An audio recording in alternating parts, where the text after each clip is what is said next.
Buenos días, maestra. Mi nombre es Jorge Meneses Sánchez y el día de hoy les voy a exponer acerca del rol del fisioterapeuta en el duelo de los pacientes y su importancia del respeto y los valores. El objetivo del fisioterapeuta es conocer e identificar cuando el paciente está pasando por un momento de duelo para así no obstaculizarlo. Por ello que debemos saber que hay repercusiones psicosociales de la enfermedad o la pérdida, etapas del duelo y su repercusión en el proceso de rehabilitación, y que debemos idear estrategias básicas para no obstaculizar el duelo durante el tratamiento de fisioterapia. Algunas características de este tipo de pacientes son la rotura de lazos con el mundo, aislamiento, culpabilidad, esfuerzos por dar sentido a lo ocurrido, desinvestimiento libidineal, que esto significa que el paciente desecha todo afecto hacia las personas, objetos o cosas que le recuerden a ese tipo de duelo, el egoísmo del enfermo y la inhibición de las facultades.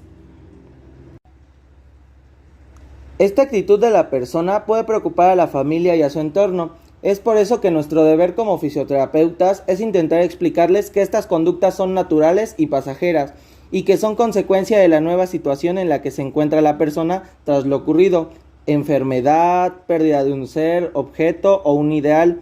Esto es con la finalidad de no afectar, perjudicar o interrumpir en el tratamiento. En el duelo, durante nuestro tratamiento fisioterapéutico, vamos a distinguir 5 etapas. La etapa número 1 es la confusión, el desorden, la incertidumbre.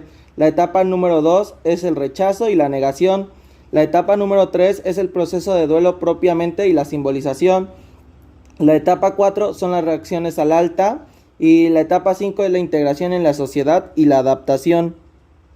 En la etapa 1 hay una correcta actuación, la cual podría ser la proximidad corporal, el cual puede involucrar un abrazo, la compañía, etc. La otra es dar explicaciones simples y breves, no grandes discursos, esto con la finalidad de no aumentar la confusión del paciente. Después vamos a dar una visión general de la situación, como una previsión de lo que pasará y cómo irán las próximas horas.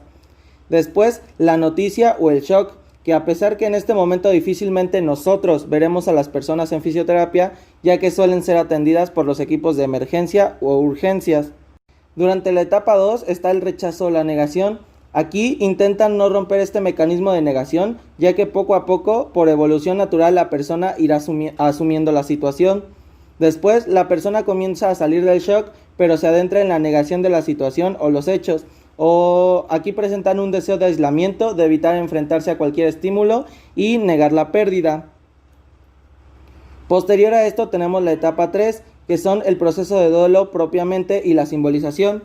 Se dice que el objetivo del duelo es la aceptación de aquello que se ha perdido, reconocer las limitaciones y reconocer que uno depende total o parcialmente de otras personas.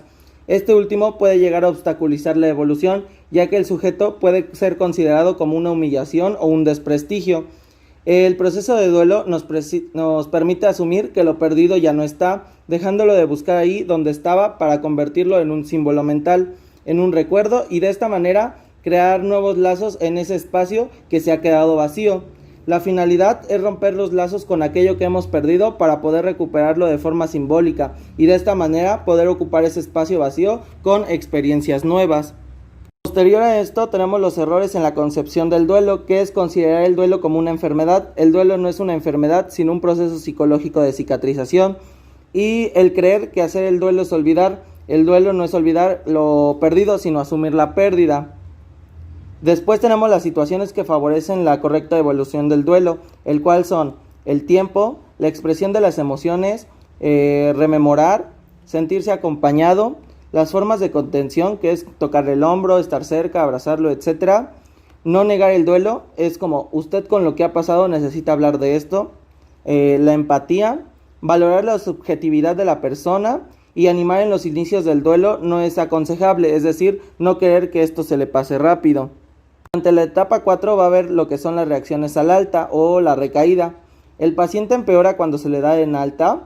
Bueno, en algunos pacientes el alta no es sinónimo de alegría, ya que significa que la persona vuelve a un ambiente familiar hostil, una situación laboral conflictiva, etc. Debemos identificarlo y diferenciarlo de aquellas personas simuladoras, es decir, individuos que fingen un empeoramiento de su enfermedad o discapacidad con el objetivo de obtener algún tipo de beneficio.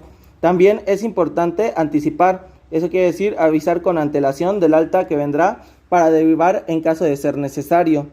Durante la etapa 5 está la integración en la sociedad o en la aceptación.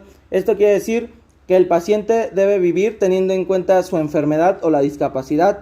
La enfermedad o las secuelas son la identidad de esta persona, vivir sin que se note la enfermedad o discapacidad, y va a tener conductas de compensación que compensan las dolencias que la avergüenza por medio de un aumento del trabajo, o las conductas de supercompensación, que estas logran ser más éxitos que los demás o destacar en el terreno marcado por la enfermedad y o discapacidad.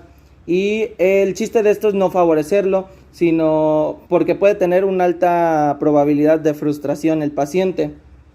Y bueno, eso es todo y espero le haya gustado, maestra, y muchas gracias.